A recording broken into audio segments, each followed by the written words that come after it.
Hey guys, it's Jacob. This week's topic is binding. I have two binders, both are from Underworks. One is the 997 double front compression, and the other one is a swimming vest.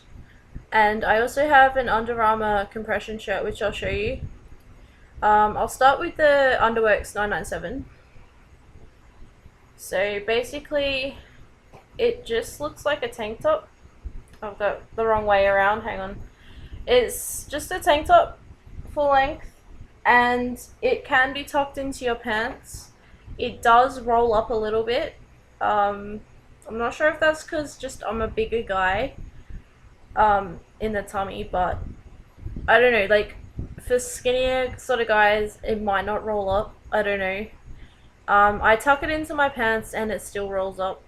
But basically, you've got like this sort of nylon material, and the back is just one layer. It's sort of see-through. It's not really breathable. It does get quite sweaty. And the front is just two layers, and it's hard for me to get on. A lot of people, they can pull it over their head and that's fine, but I have to step into my binder and pull it up and then put the straps on. It works really well.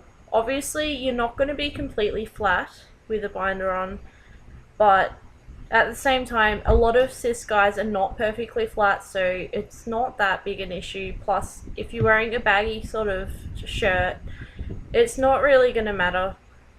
The second one is a swimming binder from Underworks. I'll just show you. Yep, so it's got a zip, and it goes halfway down, and it makes it a lot easier to put on and put off, because for those of you who have tried putting on a binder or taking off a binder when it's wet, it's really hard.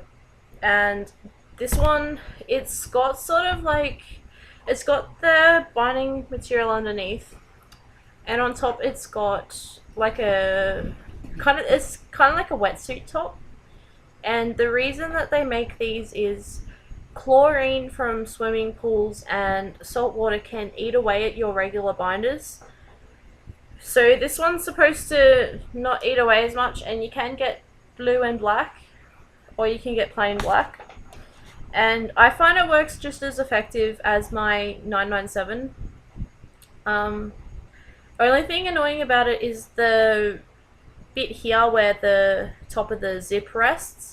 It can rub my neck a bit, but overall I think it's quite a good binder. I have worn it instead of my regular binder before when I knew I was going to be out for a long time, and when it got too much for me, I just kind of unzipped it, and I was wearing a baggy shirt, so I could just zip it back up again when I was ready. The next one I have, it's a compression shirt. It's a long sleeve from from Under Armour. They're quite similar names, and it's a large. I cut the sleeves off it because it was a long sleeve, and it, like I just wanted it a short sleeve. It wasn't very effective for me, but I brought it secondhand and I got it for $10. They're usually about $50 to $60. It feels like Lycra. It's kind of like bike riding shorts, and basically it's just used for sport.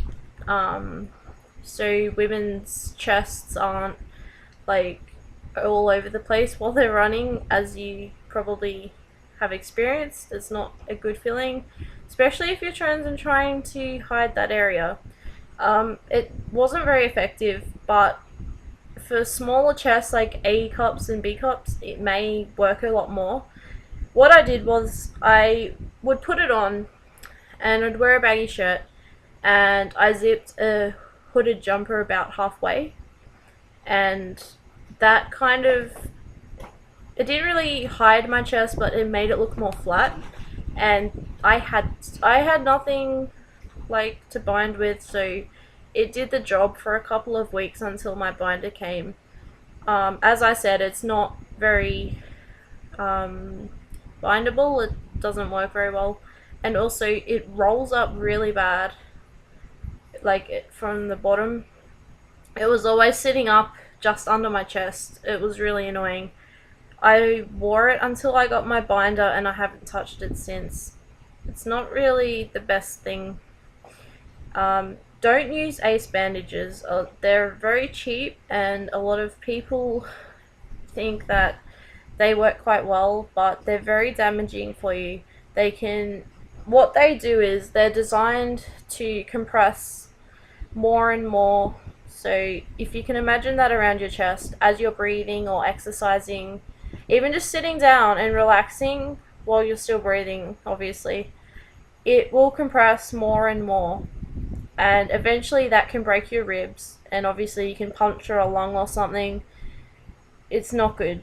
Please don't use them. They're cheap, and if you're not allowed to have a binder or you don't have the money for a binder and think ace bandage is a good idea for a cheap option, please don't use them.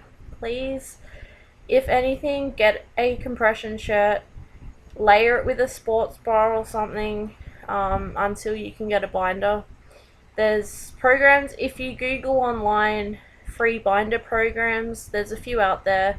They will actually send you a binder for free. I think you just need to donate like $5 or something, or pay for postage, it depends.